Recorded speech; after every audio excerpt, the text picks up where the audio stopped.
Eu vou apresentar hoje, pela primeira vez no canal 6 Seguidores, o livro, um resuminho do livro Quilombo na Serra do Mar, A Ousadia de Lutar pela Liberdade, que é um livro que é resultado de mais de 10 anos de pesquisa, foi resultado da minha graduação e mestrado em História na Universidade Federal Fluminense.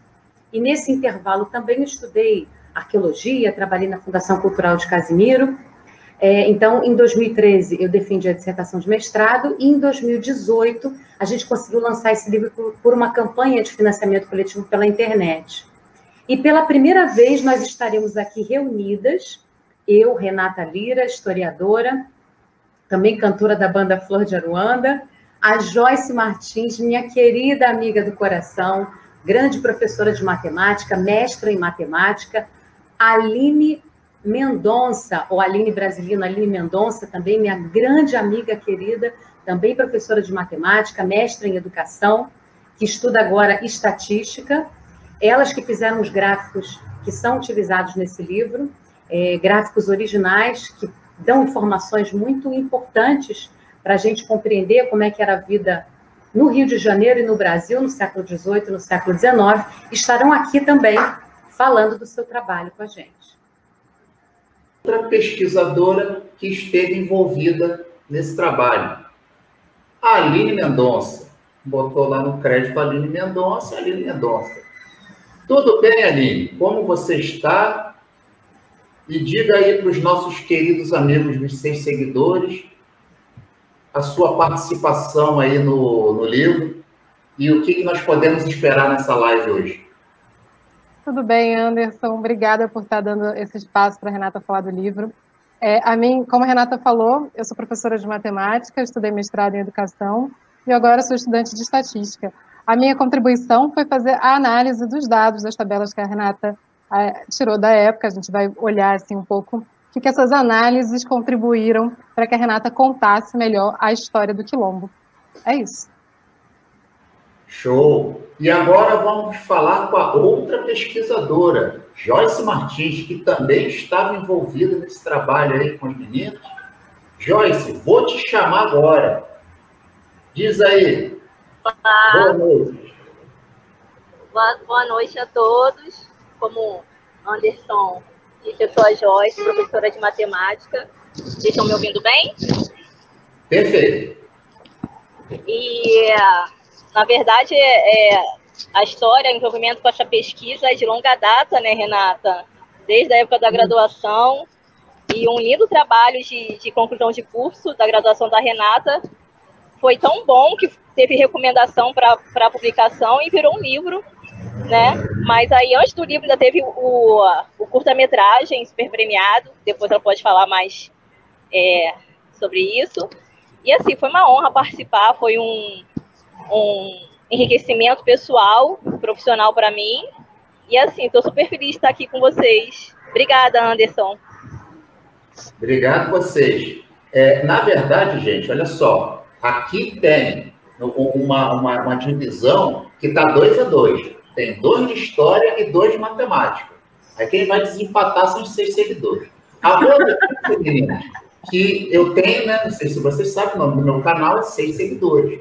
E nós já temos 5 pessoas compartilhando a nossa live. Ou seja, falta apenas 5 pessoas para chegar nos 6 seguidores, fora a gente que já está conectado. Então está tudo em casa. Então, galera, por que você escolheu esse assunto para ser desenvolvido nessa tela? Eu escolhi esse objeto de estudo, Anderson, porque eu já morei perto dessa região de Quilombo, né? Todo mundo que já foi a Sana, que é um distrito de Macaé, já ouviu falar, já passou pela placa do Quilombo. Na verdade, Quilombo é uma região que existe no... Oi, Joyce, falou alguma coisa? Quilombo existe na região serrana do estado do Rio de Janeiro e também em Silva Jardim. Gostaria de mostrar para vocês aqui a localização do Quilombo. Eu passava lá, em frente à placa do Quilombo, e me questionava por que esse lugar se chama Quilombo. Nós temos aqui o mapa do estado do Rio de Janeiro, os municípios, né? eu estou falando da região de Casimiro de Abreu, e que é limítrofe com o Rio das Ostras, né? Então, na Serra de Casimiro de Abreu, que está aqui assinalado em amarelo, nós temos a região de Quilombo, que eu destaquei em vermelho, que também aparece, curiosamente, na região serrana de Silva Jardim, Quilombo. Mas o quilombo ao qual eu me refiro é esse aqui, que está em Casimiro de Abreu, que a gente pode perceber que faz limite, está bem no limite com Macaé, que é essa área aqui em rosa, e com Nova Friburgo, que é a área em verde. Então, o quilombo está nessas regiões. Eu estou mostrando um mapa contemporâneo do século XX sobre o estado do Rio de Janeiro. Quando a gente pega a RJ 142, que é a estrada que liga a BR-101 até Friburgo, nós encontramos, então, essa placa quilombo na margem da RJ 142, né? O que nos aumenta a curiosidade. Quilombo, será que existiu em Casimiro de Abreu um reduto de luta contra a escravidão, cujo nome se mantém existente até hoje, a ponto de ser a designação oficial de um lugar?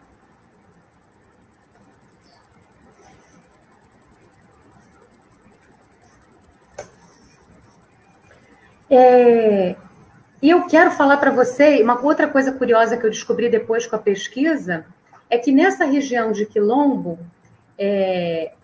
existe uma disputa de memória, digamos assim, né? O passado da resistência, da luta contra a escravidão em Casimiro, tentou ser invisibilizado na década de 90, quando na Câmara de Vereadores surgiu a proposta de criação do Distrito Nova Suíça, esse que aparece aqui em laranja, exatamente sobre a região de Quilombo, né? Isso aí foi só uma informação introdutória, Anderson, sobre as razões que me fizeram estudar o Quilombo. Chegando ao Quilombo, até hoje nós encontramos descendentes de colonos suíços e outras pessoas que adquiriram terras mais contemporaneamente, né? E nenhuma pessoa negra reside lá. Isso é uma outra coisa curiosa. Então, eu comecei a fazer pesquisas para buscar descobrir por que a razão daquele nome, né? Basicamente, eu queria saber também, Renata, a relevância social. O que você entende como relevante na questão social desse trabalho de pesquisa que vocês desenvolveram? A relevância social, Anderson, desse trabalho é justamente a gente compreender historicamente a razão desse nome e trazer à tona um passado de luta contra a escravidão, do qual nós devemos todos nos orgulhar, né? Não tem nenhum negro no Quilombo, e o nome Quilombo nos deixa muito curiosos, mas não tem porque eles foram expulsos. A última família de negros que residia no Quilombo, a família do senhor Alcida Silva, foi expulsa de lá na época da ditadura militar, depois do AI-5. E quando nós fomos a primeira vez ao Quilombo para fazer entrevistas, investigar melhor esse passado, nós tivemos a oportunidade de conhecer um suíço, um descendente de suíço da família Schuller, que foi crítico a essa expulsão da família do senhor Cici. Uma expulsão que ele já relatou para a gente como uma expulsão bastante violenta, com apoio policial, com a casa dele sendo queimada, derrubada. E ele mesmo questionou, esse descendente de suíços, como é que pode alguém que está no território há tanto tempo ser expulso daquela terra, né? E nos indicou onde que, contemporaneamente, essa família quilombola estava morando. E eu fui ao encontro deles, né? Do senhor Alcida Silva, para falar com ele. A princípio, a família até nem deixou que eu o contactasse, porque olhou o meu aspecto físico e achou que eu fosse favorável à expulsão deles, né? Totalmente compreensível essa interpretação da família, que buscou proteger o pai do contato comigo. Mas eu expliquei que era um trabalho acadêmico, mostrei minha carteirinha da UF, e aí tive o contato com eles. A gente começou uma amizade que é de longa data. O seu Cici atualmente tem 111 anos. e provavelmente é o quilombola mais antigo do estado do Rio, quiçá até do Brasil. É um senhor de grande sabedoria, sabe muito de produção agrícola, boa parte desses conhecimentos ele adquiriu com a mãe dele, e é uma pessoa memorável. A família dele, os filhos, né, 2 filhas, Sônia, Osana e o Ricardo, cuidam dele com muito carinho. Ele tem netos, tem bisnetos também. E a história desse livro mostrou, essa pesquisa, a relevância social dessa pesquisa é mostrar justamente, trazer da invisibilidade esses guerreiros, essas guerreiras da história do Brasil, que estavam apagados, né? E existe uma disputa de memória para apagar essa história, mas essa pesquisa, eu acho que impediu que esse apagamento ocorra de forma definitiva, porque, como a Joyce bem lembrou, além da monografia, nós fizemos um filme e fizemos esse livro. Então, vou mostrar aqui. O filme Quilombo, que foi o primeiro resultado da minha monografia, ele fez o Circuito Internacional de Exibições. Então, para vocês sentirem como é que é rica a região do Quilombo, do Rio Macaé, da Cachoeira da Fumaça, que está bem próxima ao Quilombo. O Rio Macaé, com certeza, era um rio onde os quilombolas se banharam. É um rio de mais de 100 quilômetros de extensão, que atualmente corre muito perigo, porque existe um projeto de construção de hidrelétricas nesse rio, de destruição de floresta, de inundação de grandes territórios. E o movimento ecológico já está lutando, se mobilizando para agir contra essas corporações internacionais que querem atuar na região explorando as suas riquezas. Esse aqui é um caminho de acesso ao Quilombo, e esse terreno era onde estava construída a casa do seu Alcida Silva e de sua família. Sua casa que foi brutalmente queimada, destruída.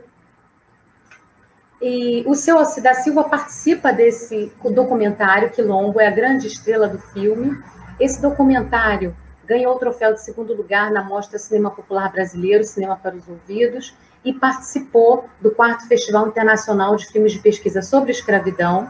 Foi escolhido pelo júri científico desse festival, foi o único filme brasileiro escolhido pelo júri científico desse festival para ser exibido no Museu do Paul Branly, em Paris, que é um museu perto do Louvre, né? Então, vários filmes de pesquisa sobre escravidão houve nessa exibição em 2011, e o nosso foi o único filme brasileiro, que depois fez um circuito de exibições, passando por várias cidades americanas, várias cidades africanas também, terminando aqui no Centro Cultural Banco do Brasil, no Rio.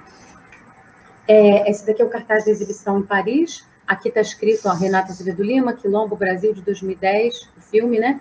16 minutos e 52 segundos. E o livro, fechando aí esse ciclo de pesquisas acadêmicas, né? É também um grande manifesto a favor da existência desse quilombo na Serra do Mar, atualmente localizado na região de Casimiro de Abreu, como um patrimônio histórico do Brasil e, por que não dizer, de toda a humanidade.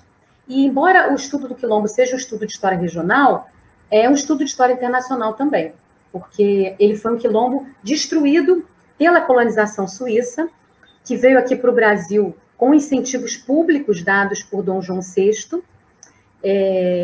Então, os colonos suíços que vieram para aqui, para o Brasil, para estabelecer um dos primeiros núcleos de trabalho livre oficiais, além da presença portuguesa aqui, foi totalmente financiada. A viagem deles era financiada, as terras também, ganhavam recursos antes de poder tirar da terra o seu próprio plantio, né?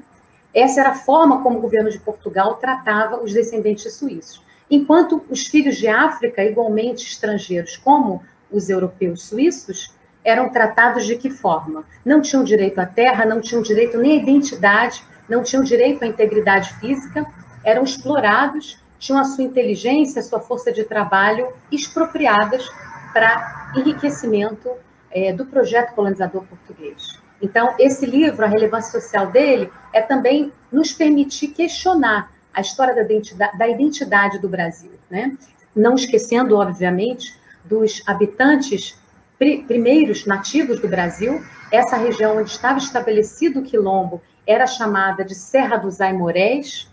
no Dicionário Histórico-Geográfico do Império do Brasil, de 1845, está lá a Serra dos Aimorés, como esse grande território, pelo fato dele ser densamente habitado por esses povos, né?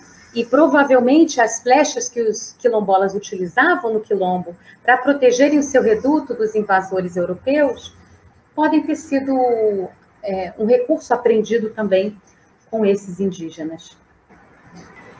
Existem negros na região de Casimiro, mas não na região de Quilombo, né? Porque eles foram expulsos na época da ditadura militar, como eu falei depois, né? Foram expulsos com apoio da força policial. Na verdade, a história é muito cruel. O senhor Alcida Silva nos contou no documentário Quilombo. Vocês podem assistir, buscar no YouTube Curta Quilombo e verem o próprio senhor Alcida Silva e sua filha primogênita Sônia Silva contando também um pouco dessa história. Seu Alcida Silva é nascido e criado no Quilombo. Então, ele nasceu no começo do século XX e esse quilombo já existia desde 1809, pelo menos. Isso aí é informação dos manuscritos em francês dos colonos suíços, especificamente do Quevremont, encarregado da polícia dos colonos suíços de Nova Friburgo. Então, esse quilombo existia desde 1809 e acabou que as terras que Dom João VI doou para a colonização suíça não eram terras muito boas. Eles quiseram outras terras. Acabou que Dom Pedro doou para os colonos suíços terras de quilombos. E os suíços dizem, para nós nos estabelecermos nessas terras, nós destruímos quilombos. Então, a destruição desse quilombo, e eles dão um mapa das terras concedidas a eles, é justamente, exatamente na região onde está esse quilombo de Casimiro de Abreu. Então, a tentativa de destruição começou lá, 1821, quando os suíços receberam as terras, e disseram, as terras de quilombos, e disseram que pelo menos há 12 anos já havia quilombos ali, ou seja, desde 1809. Mas eles coexistiram. A expulsão da última família de quilombolas de lá do quilombo foi feita só no século XX. No final da década de 60, já no AI-5, nós sabemos que a ditadura militar combatia muitos movimentos sociais que defendiam a reforma agrária, e o quilombo era um grande exemplo de organização comunitária livre, tinha uma grande produção agrícola, uma grande... eles criavam galinha, criavam porco, eles eram bastante autossuficientes nessa parte, né? Inclusive, comercializavam seus excedentes de produção com os descendentes de grandes empresários hoje de Casimiro. Né? O quilombo era um lugar muito próspero e era um exemplo vigoroso do que os trabalhadores explorados poderiam ter como condições de vida e trabalho para si. Então, a destruição daquele quilombo era uma forma de apagar um reduto de liberdade que era tão importante no século XX. Né? Então, o seu Cici vendeu um bananal para um colega, e o colega revendeu para o senhor Joaquim Barros da Mota, ex-prefeito de Casimiro. Joaquim Barros da Mota era um chefe de polícia, e ele disse que tinha comprado também o território onde morava o seu Cici. Subiu lá, mandou um monte de jagunços, expulsaram brutalmente a família do seu Cici. Seu Cici chegou a ser preso até, a casa dele derrubada, queimada. É uma história brutal de violência que marca a história de Casimiro de Abreu e marca a história do Brasil como um todo, né? Nós estamos hoje vendo os territórios quilombolas e indígenas em grande ameaça, né? Então, foi isso que aconteceu. A família do seu Alcida Silva foi expulsa do quilombo e acabaram residindo quilômetros de lá. Até hoje, o território deles é instável, eles não têm certeza, não têm titulação da terra, não têm garantia nenhuma, né, de que aquele território onde atualmente eles moram vai ser conservado, vai ser respeitado, vai ser garantido para a posteridade. O Quilombo da Serra do Mar. Fica à vontade, Ellen. Eu vou começar aqui, obrigada pela palavra, Anderson. Eu vou começar compartilhando a tela, que eu acho que faz mais sentido a gente falar de dados, olhando para os dados.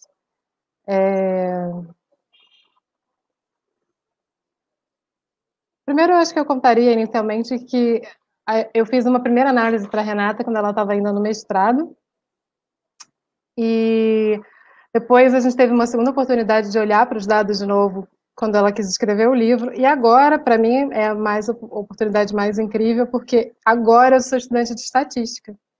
E então eu pude ter um novo olhar. Esse gráfico, por exemplo, é um dos gráficos que não está na primeira edição do livro, mas que a Renata quer colocar na segunda edição do livro, porque faz denúncias muito importantes. A gente está conseguindo, através do gráfico, observar alguns padrões que a gente não conseguia observar olhando só para a tabela do livro do Manolo. E o que a gente observa aqui, que chama muita atenção, é, em particular aqui, de 1808 até 1812, a gente pode observar que cresceu absurdamente o tamanho, o tamanho não, né? A quantidade de pessoas que eram desembarcadas nos portos do Rio de Janeiro.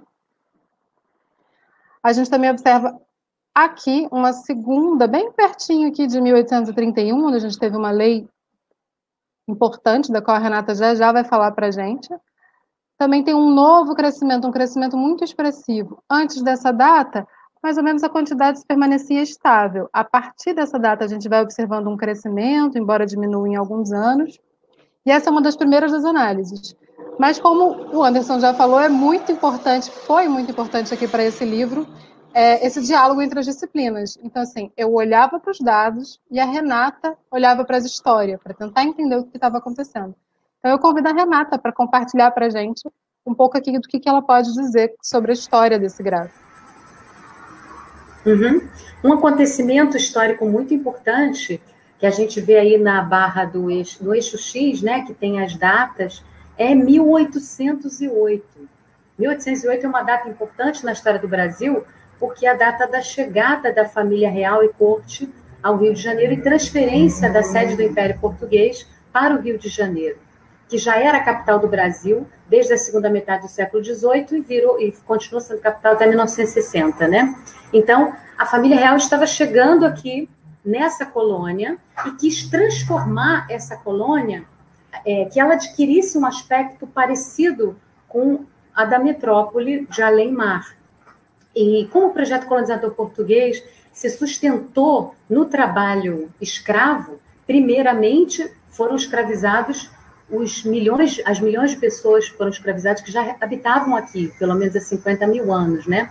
Os diversos chamados de indígenas. E depois, em 1530, foi colocada concomitante a escravidão africana.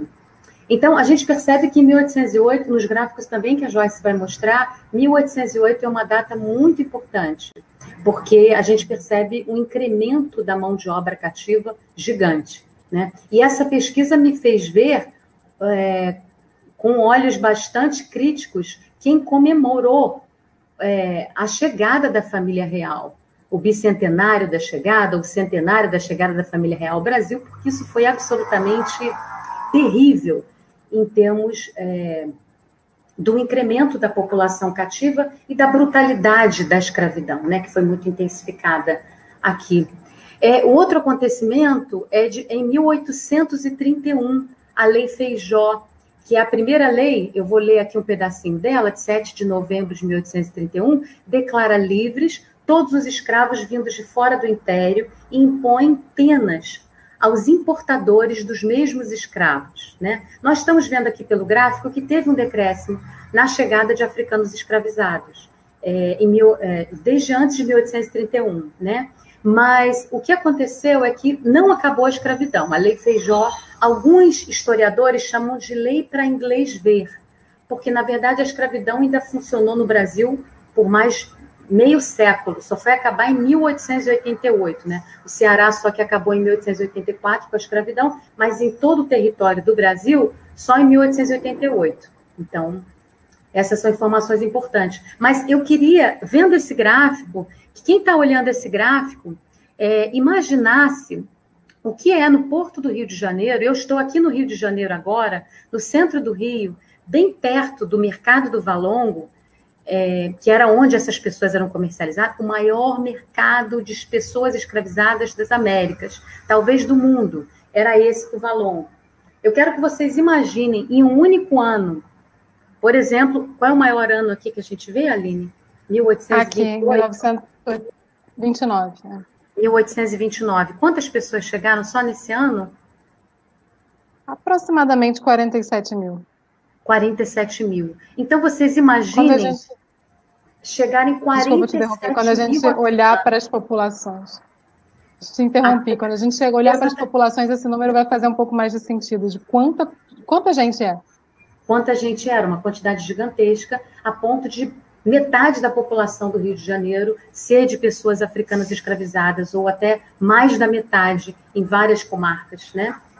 Em Campos... Renata está antecipando. Deixa eu passar. Vamos lá.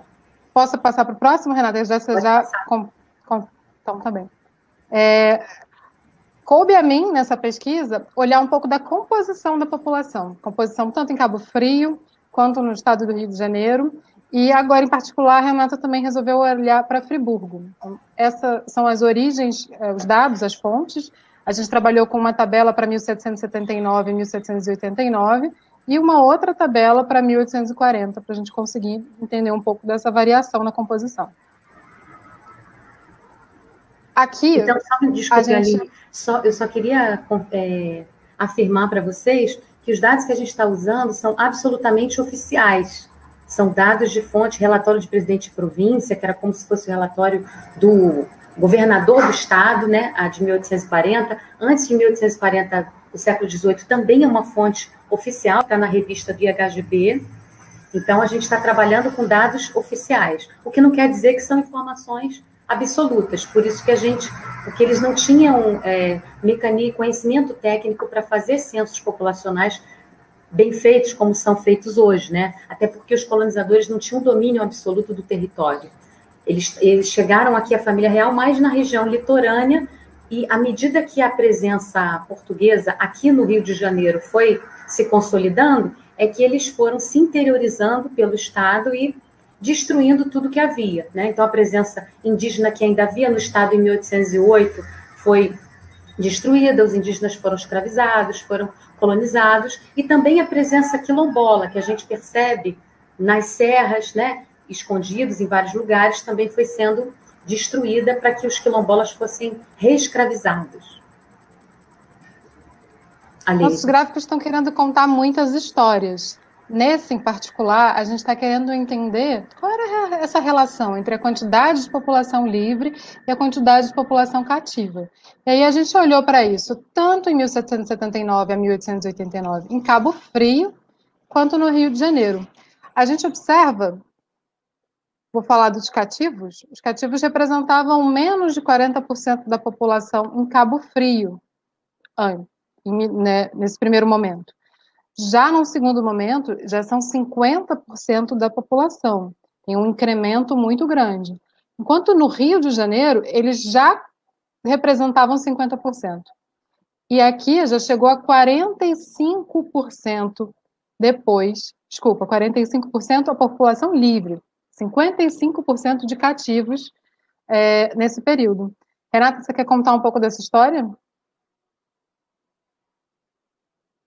Uma vez como que a chegada da família real em 1808 contribuiu para esse incremento populacional que o outro gráfico já mostrou, a chegada de navios africanos no Porto do Rio de Janeiro, e agora a gente está vendo a mudança que trouxe no conjunto da população do estado do Rio e de Cabo Frio. Por que a gente botou Cabo Frio? Porque Cabo Frio, nessa época, estava incluída dentro da macro-região de Cabo Frio, Macaé, também outro Cabo Frio e Casimiro de Abreu. Né? Então, para a gente entender por que aconteceu o quilombo na Serra do Mar, a gente começou a fazer um estudo demográfico daquela região para entender as características econômicas da região onde a resistência escrava chegou ao nível da constituição de um quilombo.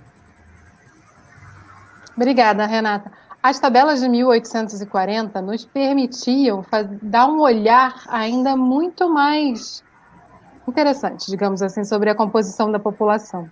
A gente pode olhar por sexo, a gente pode olhar a condição jurídica e a gente pode olhar a cor. Isso permite observar claramente aqui que, considerando o estado do Rio de Janeiro, mais de 30% da população eram de homens pretos.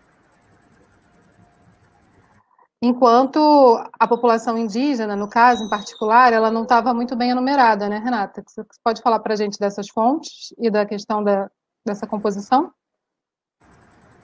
A população indígena, a gente vê aí que ela está muito mal delimitada, e isso não é sinal de que não existisse. Inclusive, no censo anterior, do século XVIII, não é mencionado nenhum indígena.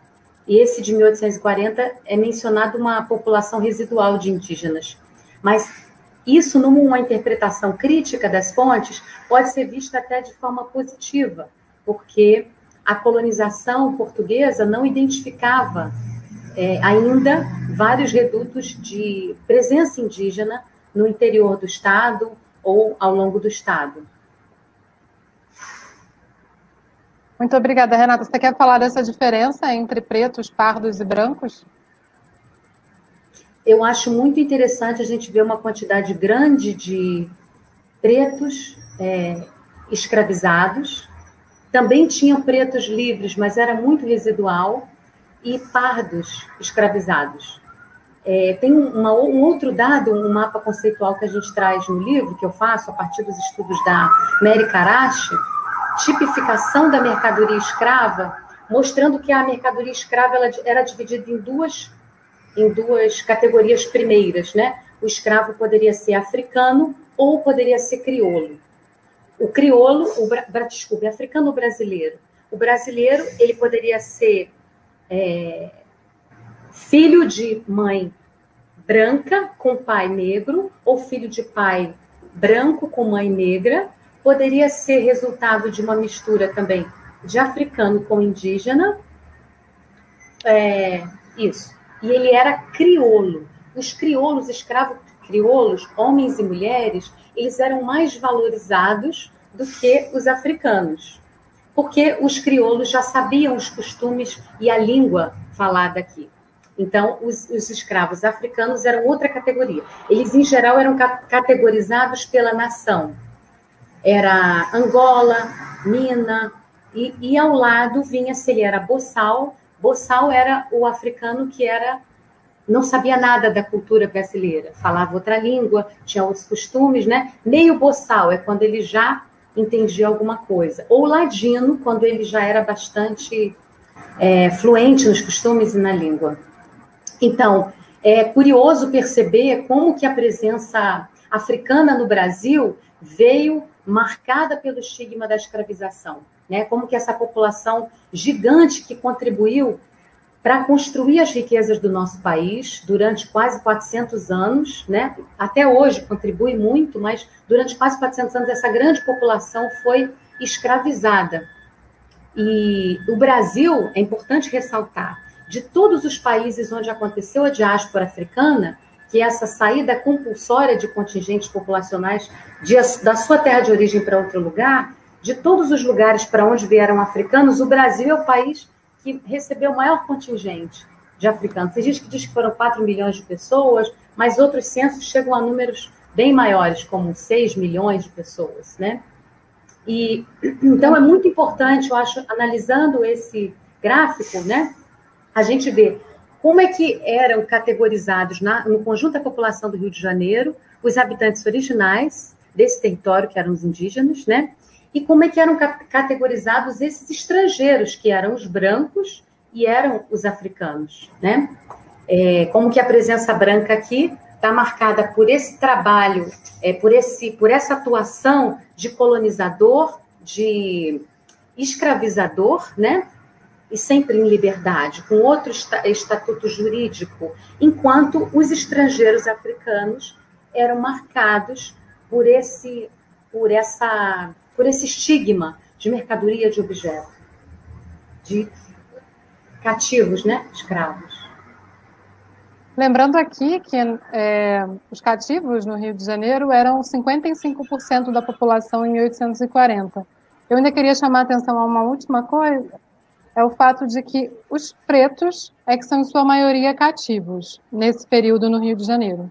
Porque quando a gente olhar para o gráfico seguinte, chama muito a atenção o fato de que em Cabo Frio que tinha surgido recentemente. A Renata pode trazer a data para a gente, se for necessário.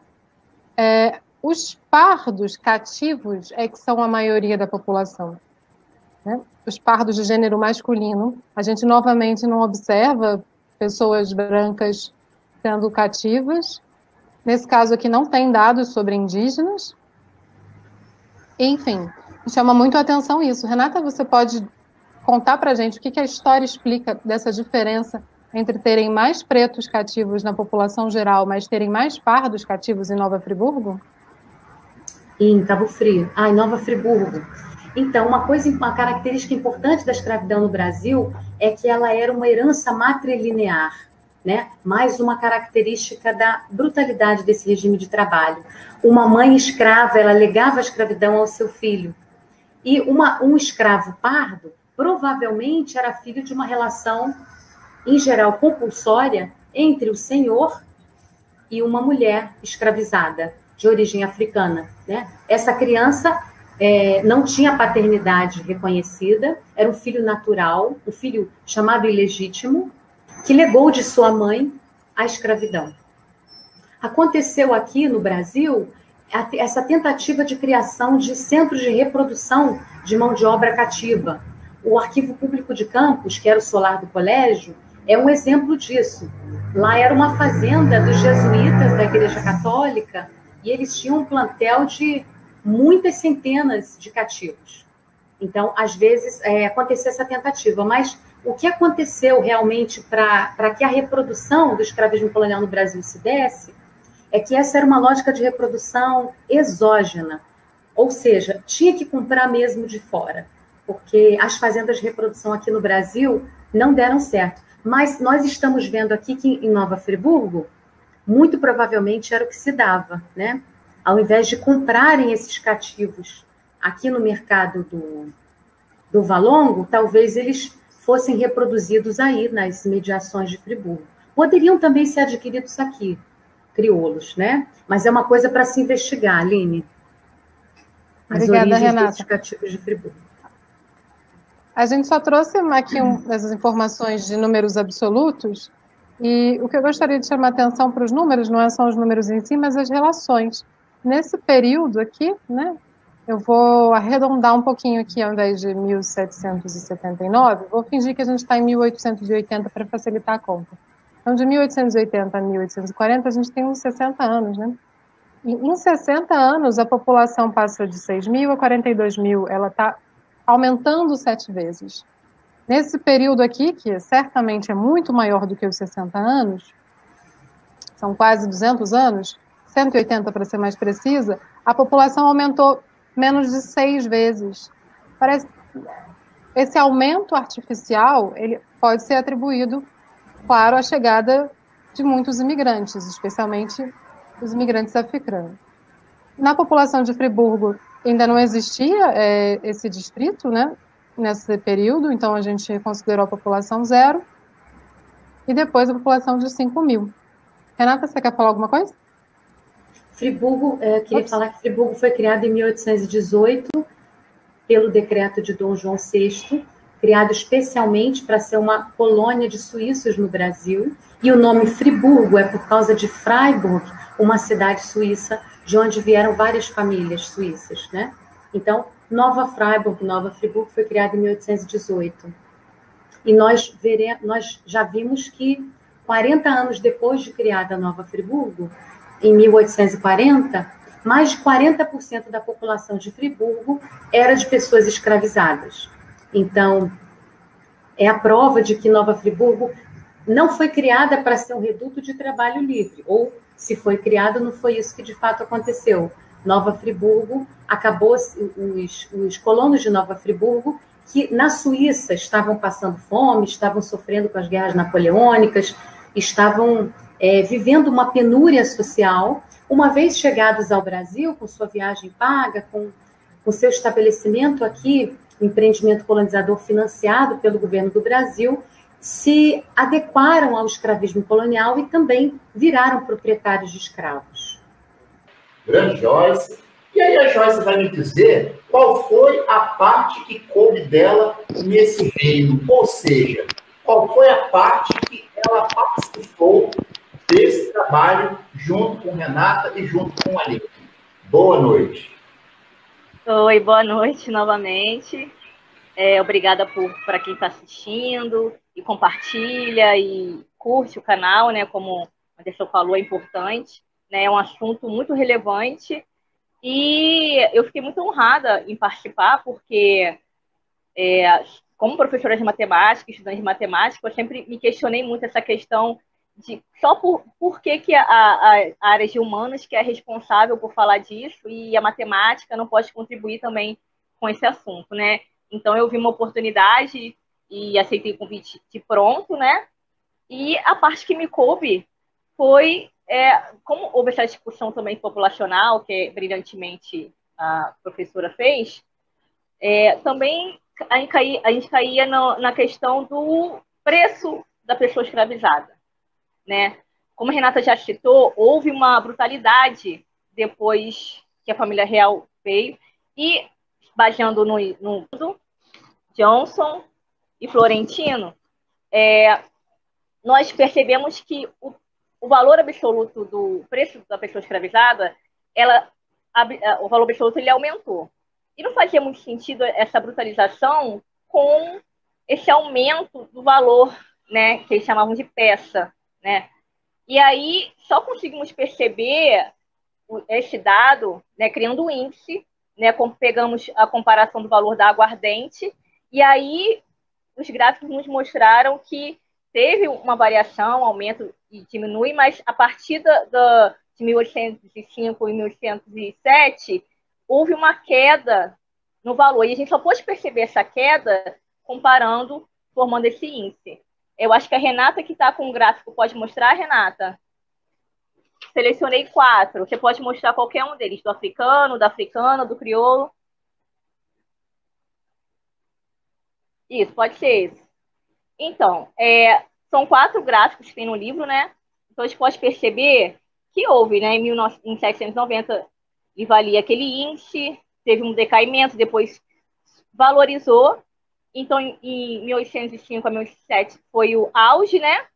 E aí, esse período que foi a chegada da família real aqui no Brasil, vocês podem perceber que houve uma queda progressiva, né? E isso fez com que a brutalização, essa relação de senhor e pessoa escravizada, aumentasse, afinal, né? Era uma peça mais barata, que poderia ser descartada e ser substituída facilmente, tá? Também tem 3 outros gráficos, pode mostrar, por favor? Essa é a africana, tem o crioulo, que a Renata já descreveu o que seria, pode passar, e a crioula. Vocês podem perceber que as variações, elas são praticamente iguais, né? Os preços são diferentes, mas a inclinação do gráfico, ele é praticamente igual. Então, o gráfico faz com que a gente perceba que há uma relação e essa variação ela foi proporcional para todos os tipos, né, de pessoas escravizadas. Para perceber isso, você pode passar assim, um por um, dando um intervalinho de 2 segundos, só para a gente perceber visualmente que os gráficos têm uma inclinação parecida? Lá do começo, por favor. Do africano.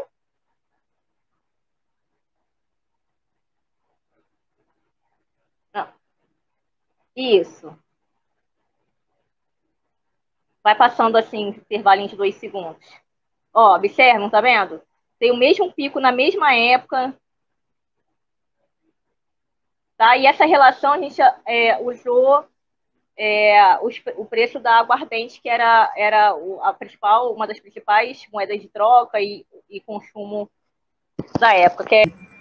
Eu quero dizer que eu achei brilhante a capacidade da Joyce de elaboração desse gráfico, porque quando nós vimos, eu queria colocar aqui, peço desculpa, Joyce, eu fiquei meio atabalhoada de ver. Quando você falou, a Joyce falou desse gráfico aqui, né? Esse gráfico aqui dá a entender que o preço das pessoas escravizadas aumentou, mas houve uma inflação muito grande quando a família real chegou aqui no Brasil. Então, para a gente entender se realmente esse preço subiu ou desceu, a Joyce comparou o preço das pessoas escravizadas com o preço da aguardente. E aí ela conseguiu aqueles gráficos que explicam muito bem para a gente que, na verdade, embora os preços nominalmente tenham aumentado, na verdade, o valor diminuiu, né, Joyce? Isso. E quando o preço do cativo era baixo... Desculpa, fala aí, Joyce.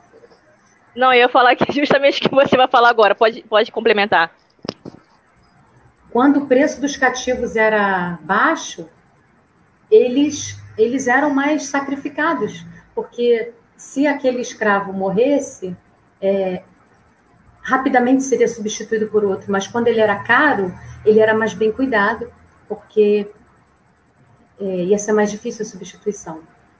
E é justamente nesse contexto que a Joyce muito bem definiu, com as informações de variação do valor das pessoas escravizadas, a Aline definiu com as informações demográficas. Foi nesse contexto que estão inseridas as fontes que falam do quilombo de Casimiro de Abreu. Desse quilombo que hoje a gente chama de Casimiro, né? Mas na época em que ele existiu, 1809, não era quilombo de Casimiro, porque o poeta Casimiro nasceu em 1839. Então, e a cidade só foi se chamar Casimiro no século XX. Então, era quilombo na Serra do Mar, que pertencia a Macaé, que, por sua vez, pertencia a Cabo Frio. Joyce.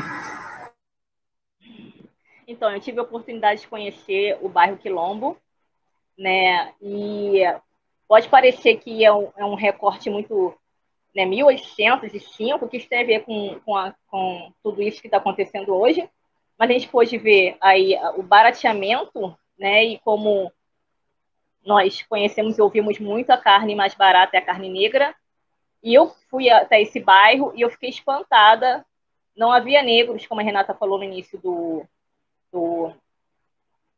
da live, né, fomos para poder fazer entrevistas e gravar o documentário Quilombo, e eu ouvi coisas lá que me deixaram extremamente assustada, umas aparentes elogios, como, você é bonita, você é preta, mas até que é bonitinha, né, e como isso está atual, né, e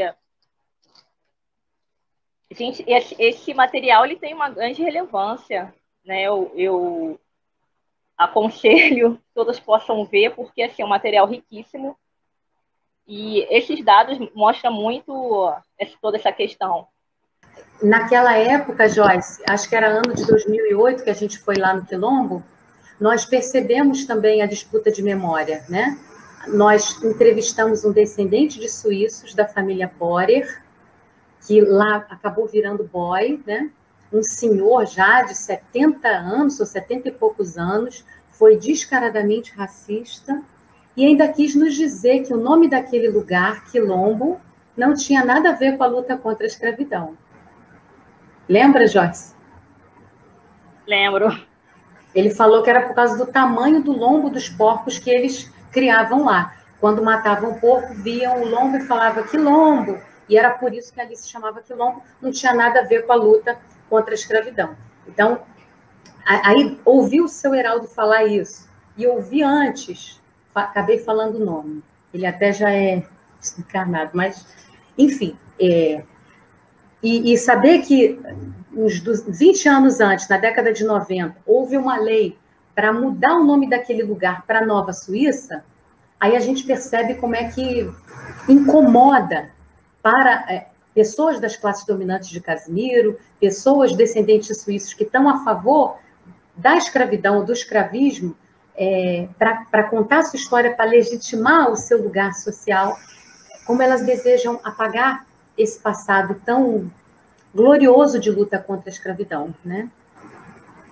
Quando falamos desse assunto tão relevante e tão importante, e é claro que numa live é impossível a gente falar de todos os aspectos, mas eu queria que você fizesse um pequeno resumo, já tendo as informações da introdução e já tendo as informações numéricas que Joyce e Aline genialmente conseguiram estratificar aí para a gente, ou deixar de uma forma mais fácil. qual seria o resumo que você tentaria fazer, claro, em poucos minutos?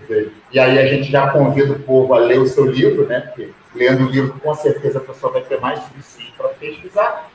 Qual seria o resumo, o breve resumo que você faria de tudo até agora? Eu posso dizer, professor Anderson, que o objetivo desse livro era eu investigar a origem desse desenho que o território do Rio de Janeiro tem hoje. E eu acho que isso, inclusive, é uma proposta metodológica que fica para outros trabalhos, para todo mundo que está assistindo essa live, né? Que reflita sobre a história da ocupação do território onde você reside. Então, eu pude descobrir, nessa investigação, que o território onde hoje está situado o Quilombo era um território densamente povoado por indígenas, botocudos, chamados aimorés. Ao redor também, nós vimos os pataxós, vimos os goitacazes, isso aí no mapa oficial do estado do Rio de Janeiro, no século XIX, né? Os pataxós já indo para Minas Gerais, chamados de gentio bárbaro, porque eles não tinham se submetido à colonização, à presença católica, né? A colonização portuguesa, que consolidava, a Igreja Católica consolidava a colonização portuguesa no aldeamento. Então os pataxós eram gentio bárbaro, não era uma aldeia ainda, mas os Guarulhos, à beira do rio Macaé, já eram uma aldeia, os goitacazes também já eram uma aldeia, ou seja, já tinham sido catequizados, né, submetidos à fé católica. Mas a presença indígena nessa região do Quilombo ainda existia na década de 20 do século XIX. Né? Então, a família real chegou, situada no litoral, e décadas ainda depois da permanência da família real aqui no Brasil, a presença indígena no interior do estado ainda havia.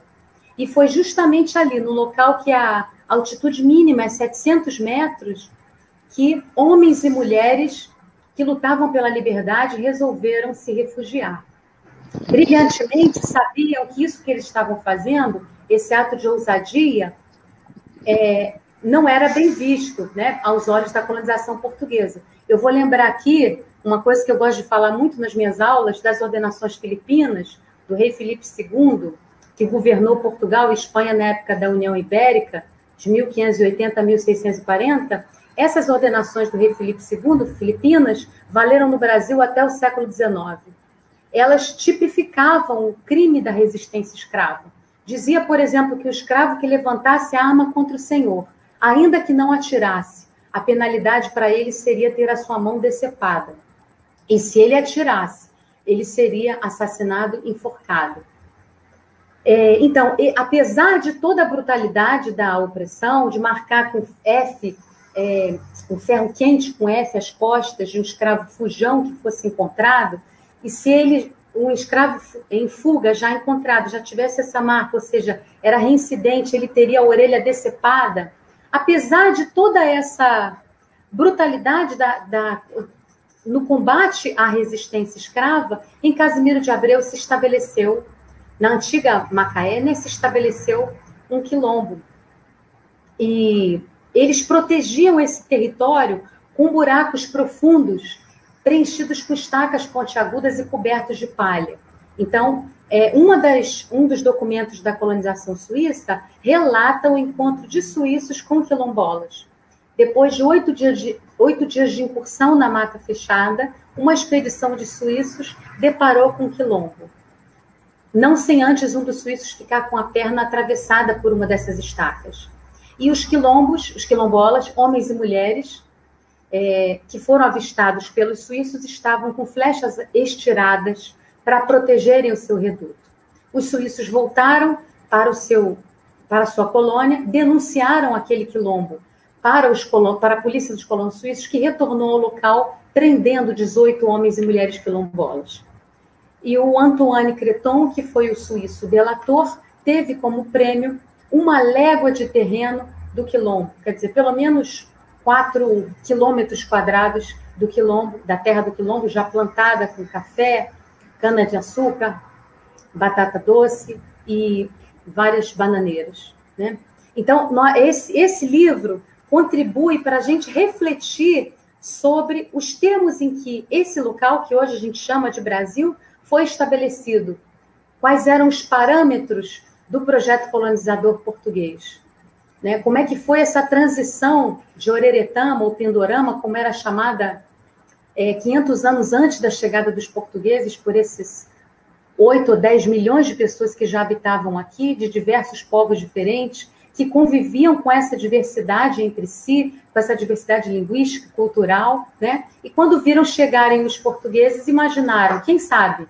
Aí eu estou citando o Ailton Krenak, esse grande filósofo historiador indígena que participou da Constituinte de 88. Quem sabe essas pessoas novas que estão chegando aí, através da praia, podem ser mais um povo diferente que a gente está acostumado a conviver aqui. Mas não. Esses povos eram povos que não estavam para interagir, respeitar a alteridade. Eles estavam ali para estabelecer o seu domínio, transformar aquele território em uma grande propriedade privada do rei de Portugal e fazer com que aquela terra fosse gerar muitas riquezas para o rei de Portugal através do trabalho, não dos colonos portugueses, mas dos escravizados indígenas e também os escravizados de África, né, de além-mar, que eram trazidos para aqui. Esse livro propõe a gente, fazendo um grande resumo, uma reflexão também sobre a contribuição dos nossos ancestrais na diáspora africana.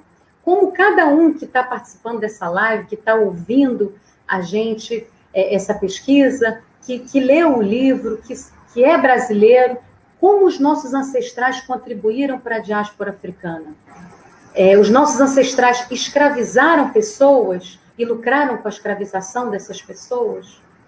Ou os nossos ancestrais foram escravizados, já residiam aqui, lutaram bravamente, venceram os colonizadores em várias batalhas e conseguiram alguns ainda existir hoje, né, e continuam lutando para ter o seu direito à terra? Ou os nossos ancestrais eram estrangeiros de além-mar que vieram para aqui em um grande sequestro para serem escravizados aqui também, deram seu sangue e suor para erguer essa terra, né? Então, a partir do conhecimento de cada um de nós, do que os nossos ancestrais fizeram e como eles contribuíram para a história da escravidão, a gente vai ter noção do papel que a gente precisa exercer no presente para pagar essa dívida histórica enorme que existe, né? E que marca o nosso país com tantas coisas atrasadas e absurdas, tantas violações aos direitos humanos, tanto racismo, tanto desconhecimento da história. E nessa hora você vê, e aí o comentário do Silene. Uma honra ter assistido essa grande aula, não acabou ainda não. Parabéns, professora Renata Joyce Aline, parabéns também, professor Anderson, os horrores da escravidão. E aí você tem uma live dessa em que você começa a refletir. Aí o Edson, mais um bom livro para a minha coleção, meu retorno ao bom hábito da leitura. Qual que você imagina, se é que você já não tem, a contribuição do seu livro para a história do Brasil? O que você acha que ele pode contribuir? Tudo bem que você já falou até um pouco antes, mas acho que vale a pena discorrer um pouco. Contribui para a gente reconhecer como que o Estado brasileiro tem uma dívida enorme com essas populações originárias, também com os imigrantes, com os estrangeiros africanos, né? E também contribui para a gente entender como fazer uma crítica à lei, vamos dizer assim, né? Não é porque uma coisa é permitida por lei que ela é justa. Às vezes a lei é injusta.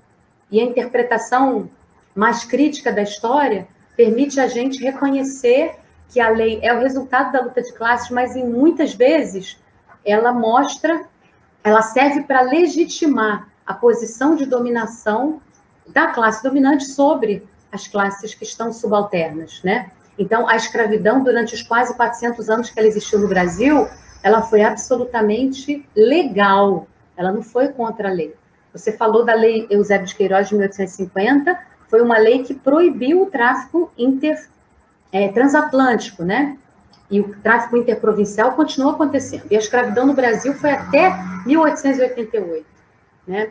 Então, em termos de contribuição para a história do Brasil que o meu trabalho oferece, esses gráficos, por exemplo, que a Joyce e a Aline fizeram, são contribuições muito originais para a gente entender o século XIX, né, e o que foi a transferência da sede do Império Português para o Brasil, e para a gente questionar também a independência do Brasil. Que independência foi essa? Que se deu em 1822, com taxas exorbitantes de trabalho escravo, com africanos chegando a dezenas, 40 mil africanos em um único ano aqui no Porto do Rio de Janeiro, né? Pessoas transformadas em mercadorias, como as telas de Debré apresentam. A capa do meu livro, inclusive, feita brilhantemente pelo Leandro Dietz, mostra um bom resumo do livro, né? E da proposta do livro, a contribuição do livro para a história do Brasil. Na parte de cima, vou colocar aqui, o Leandro Dietz usou Colônia Suíça de Cantagalo, uma tela do Debré. E embaixo, uma tela do Rugendas, chamada Morada de Negros. E o Leandro Dietz colocou... O Leandro Dietz representou aqui nessa parte superior, então, a Colônia Suíça de Cantagalo, uma tela do Debré, e aqui embaixo, uma tela do Rugendas, chamada Morada de Negros. Ele colocou esses dois territórios conflitando, né? Porque a documentação da colonização suíça nos mostra que a presença quilombola era anterior nessa região, e a presença suíça foi posterior, né? Então, a presença suíça representando o projeto colonizador português de subjugação. E aí ele lança essa luz grande, né? E quilombo na Serra do Mar, escrito aqui. Eu gostaria de... Então, a contribuição do meu trabalho para a história do Brasil, retornando, também, em termos de história regional, trazer à luz um documento como esse, que é um manuscrito em francês, assinado por Quevremont, encarregado da Polícia dos Colonos Suíços de Nova Friburgo, datado de 6 de setembro de 1822, ou seja, um ano antes da independência do Brasil, em que os suíços afirmam que receberam, aqui o destaque já, tá? Por decisão de Sua Alteza Real, SAR, o Príncipe Regente, em 9 de setembro de 1821, 10 de setembro de 1821, receberam terras que estavam previamente ocupadas por quilombolas e que tiveram que destruir os quilombos que lá existiam há pelo menos 12 anos para se estabelecer naquele território. Então, é uma informação nova também para a historiografia brasileira, a atuação dos suíços na destruição de quilombos no Brasil. Normalmente, a gente associa a escravidão brasileira às metrópoles colonizadoras mais famosas, né? Portugal, Espanha, Inglaterra, França, Bélgica, como países diretamente envolvidos com a brutalidade da escravidão, com o estabelecimento de colônias na América, na África, mas esse trabalho contribui para a gente identificar também a Suíça, embora em menor grau, né, mas a Suíça como também tendo contribuição para essa dívida da escravidão no Brasil. Legal. A contribuição da Joyce foi muito importante para a gente conhecer os desdobramentos contemporâneos dessa história, que é tão recente, né? O Brasil foi o último país de todas as Américas a abolir a escravidão. Isso é uma coisa ainda muito recente. E a gente percebe como que as mazelas da escravidão ainda estão como uma doença, né? Aflorando, vindo à tona, para a gente tratar, entender as origens dela e superar isso, para a gente progredir, né? Os petistas, que têm vários defeitos, mas levantaram essa bola dos quilombolas e da questão do ensino de história africana nas escolas, Eu, quando estudei fundamental, ensino médio, não tive o privilégio de ter o que os meus alunos, por exemplo, têm hoje, né? Um pouquinho mais de profundidade em falar a história do negro. E, por incrível que pareça, a era Bolsonaro, essa galera aí que está governando a gente, ela faz, no meu caso, e os meus alunos refletirem mais. Por quê? Porque você tem um governo que, infelizmente, fica o tempo todo dizendo que racismo é mimimi, bota o camarada da Fundação Palmares que não defende a questão da cultura negra, e você, muitas vezes, na sala de aula, você tem que contrapor a essa ideia. E engraçado, você vê como que um governo que, infelizmente, não trata a questão do negro como tem que ser tratado, e você acaba reforçando, galera, nós temos que falar, foram 400 anos de escravidão, não é assim, não é da noite para o dia que agora todos somos irmãos, nós temos que, as políticas afirmativas, que é uma grãozinha no oceano, mas a gente, qual foi, por que esse livro despertou o interesse do pessoal lá da Sociedade Suíça de História? Pelo fato de ter falado da colonização suíça, o que fez despertar esse interesse deles?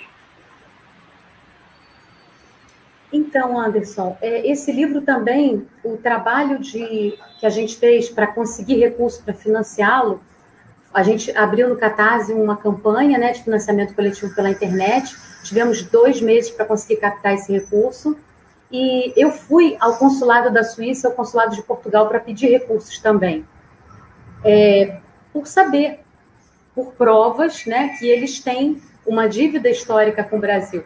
Eu não fui recebida no consulado de Portugal, que estava lotado, mas fui recebida pelo consulado da Suíça, que olhou o meu livro, folheou, viu a representante que me recebeu lá, viu os manuscritos e não negou essa história. Disse até que a gente poderia pensar em fazer projetos conjuntos, mas, na ocasião, eles até nem contribuíram com nada. Posteriormente, eu fui procurada por 2 brasileiras doutorandas, uma da Universidade de Lausanne, da Suíça, e outra da Universidade de Coimbra, em Portugal. Coimbra é uma universidade do século XIII, uma universidade medieval. A de Lausanne é uma universidade da Idade Moderna também. Lá na Europa tem universidades muito mais antigas que no Brasil, né? Então, eu me senti honrada pelo fato do meu trabalho, que foi muito bem divulgado nas redes sociais. Gilberto Gil mesmo divulgou no Facebook dele também uma matéria que o Globo fez. A minha amiga jornalista de Rio das Ostras, Michele Reis, contribuiu muito para o clipping dessa, né, para divulgar na televisão, no jornal isso. Então, eu fiquei muito feliz em saber que 2 doutorandas brasileiras, estudantes da Europa, se interessaram pelo trabalho. E, através delas, ele chegou ao conhecimento dos professores da Universidade de Lausanne, do Centro de Estudos de Gênero, e também de uma editora suíça, né? Então, os historiadores lá, vários historiadores da Sociedade Suíça de História, leram meu livro em português e fizeram um parecer sobre ele em alemão, reconhecendo o mérito acadêmico do trabalho, reconhecendo o marxismo como referência teórica que eu utilizei e recomendando ele para publicação na série Itineras, que é uma série histórica que eles têm, né? E uma das razões que eles dizem no parecer para reconhecerem, para desejarem, é a originalidade do trabalho, né? Nesse sentido de mostrar o vínculo que a Suíça tem com a escravidão brasileira. Mesmo que isso seja, digamos, um demérito para a Suíça ou para o Estado Nacional Suíço, mas isso é verdade, né? E isso é alguma coisa que eles se interessam por saber. A história tem esse, como ciência, né, que usa o método científico, ela tem esse compromisso com a verdade. Então, é uma informação que eles têm interesse em divulgar na Suíça. E quem sabe, daí, aí eu estou falando, pode vir algum tipo de política de reparação, né? Já que a Suíça é um país tão próspero, o conceito de cidadania lá é tão mais desenvolvido do que no Brasil, né? Atualmente, por causa justamente desse nosso passado tão marcado pela escravidão. O nosso trabalho propõe até um outro olhar para as relações internacionais do Brasil com esses países que têm ligação com o nosso passado, mas uma ligação que é de dívida, né? São nossos credores, vamos dizer assim. Então, a Sociedade Suíça de História se interessou por essa razão. E nós vamos começar uma campanha para conseguir fazer a versão do livro em francês para sair lá pela Sociedade Suíça de História. Opa, peraí.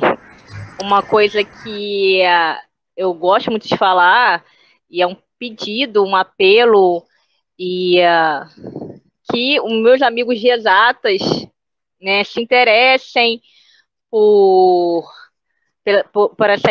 pela área de humanas, de história, geografia. É possível contribuir, é possível fazer um trabalho em conjunto. As exatas, ela tem essa função também, né? E por que não contribuir com questões sociais, né? Tudo envolve matemática. Se tudo envolve matemática, é tudo mesmo, né? Para não se fechar para esse mundo, e eu aprendo muito, né, fazendo essa interdisciplinaridade. E, assim, o livro está esgotado, eu tenho várias, conforme eu fui divulgando e conforme a live está rolando, estou recebendo mensagens, eu quero livro, mas o livro está esgotado, primeira edição. A Renata vai correr atrás da segunda edição, né, Renata? E para poder divulgar, porque realmente é um material muito bom mesmo. E de suma importância, como a gente pôde ver um pouquinho nessa live. E gostaria de agradecer a todo mundo que assistiu, né, compartilhem, revejam, né, nos dê um feedback também. E é isso. Valeu, Joyce, obrigado. E agora a gente vai passar para a Renata. Vamos ver quais são as considerações finais dela. Vamos colocá-la aqui. Renata, dê aí suas considerações finais. Como eu falei, por mim, essa live é até 4 da manhã. Mas, infelizmente, temos as limitações de horário também. Para tentar ser sucinta, né, eu até escrevi aqui pequenas observações para tentar dar conta de um fechamento, né? A escravidão e o legado da escravidão, a herança da escravidão, eu acho que deve ser considerado um assunto obrigatório de todo mundo que é brasileiro, que vive no Brasil, que faz parte do Brasil. Porque isso envolve a história ancestral de todos nós, como eu falei anteriormente, né? Eu, por exemplo, tenho ancestrais europeus que, no caso da minha carga genética, mostraram mais preponderaram, né, em termos fenotípicos, mas eu tenho herança africana também, herança indígena na minha linha ancestral, e por reconhecer toda a contribuição que os europeus deram para a história do Brasil, não como superiores e civilizados, porque quem escraviza um outro povo, quem destrói os sonhos e a vida de outra pessoa, de milhões de pessoas, não é civilizado. Quem lucra e dá riqueza à sua família a partir da usurpação do trabalho de uma pessoa que é destituída de humanidade, que é transformada em mercadoria, que é destituída de respeito à sua integridade física, isso não é uma boa coisa, né? E toda essa expropriação do trabalho cativo, seja o trabalho cativo indígena, seja o trabalho cativo africano, beneficiou famílias descendentes de europeus, famílias brancas, que legaram para as gerações posteriores essa riqueza através da herança. Então, nós precisamos resolver esse passado do Brasil. Nós precisamos estudar a história do Brasil, que está vinculada com a história de Portugal, com a história de Angola, no caso do Rio de Janeiro. Vários desses irmãos e irmãs que foram sequestrados de lá e vieram para cá, vieram de 5 portos de Angola, cerca de 90% da população escravizada que chegou aqui de 1790 no Rio de Janeiro até 1830 veio de portos de Angola. Não sabemos se eram angolanos, porque a gente sabe que eram os portos de onde eles vinham, mas não sabe de onde eles foram arrancados, né? Poderiam ter vindo pelo Rio Congo, que é o segundo maior rio da África, depois do Rio Nilo, e era uma hidrovia que poderia levar vários povos de muito mais longe do que a região portuária, né? Mas o passado da escravidão é algo que liga a todos nós, brasileiras e brasileiros. Então, nós precisamos acessá-lo na sua verdade, em toda a brutalidade que ele representou. E a partir do presente, do conhecimento desse passado no presente, projetar um futuro diferente. Sem a gente ter contato com esse passado, a gente nunca vai ser uma civilização de verdade. A gente nunca vai ser, de fato, uma sociedade que respeita os direitos humanos, uma sociedade que é, de fato, independente, que é, de fato, autônoma. A gente precisa superar esse legado nefasto do colonialismo no Brasil. Então, as pessoas que são brancas, as pessoas que têm o aspecto, o fenótipo caucasoide, que tem o fenótipo negroide, o fenótipo indígena, ou mongoloides brancos, amarelos, pretos, todos têm o direito de falar sobre a escravidão, cada um do seu local de fala, cada um da sua posição social. Alguns com mais dívida sobre esse assunto, outros com menos dívida, podendo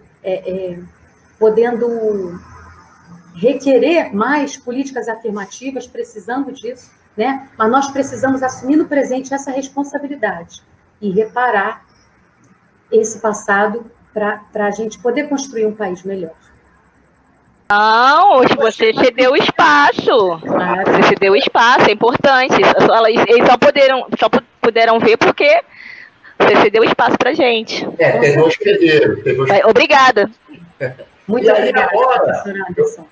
Eu vou compartilhar uma tela aqui que retrata mais a realidade da nossa live, em que você mostra as três. Você mostra a Renata Lira, professora, só esquecemos de botar que ela é mestre em História, mas é a autora do livro, Joyce Martins, mestre em Matemática, e a Aline Brasilino, lá na live estava outro nome lá, que me confundi todo, também mestra em Educação. E aí a gente efetivamente faz justiça a todo mundo que participou da live, a todo mundo que de alguma forma contribuiu, e aí a gente coloca vocês três aí no nosso card final.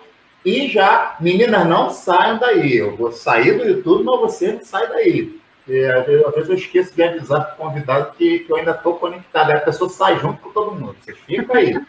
Então, minhas meninas, muito obrigado pela presença de vocês. Sem vocês, eu não teria acesso a esse conhecimento.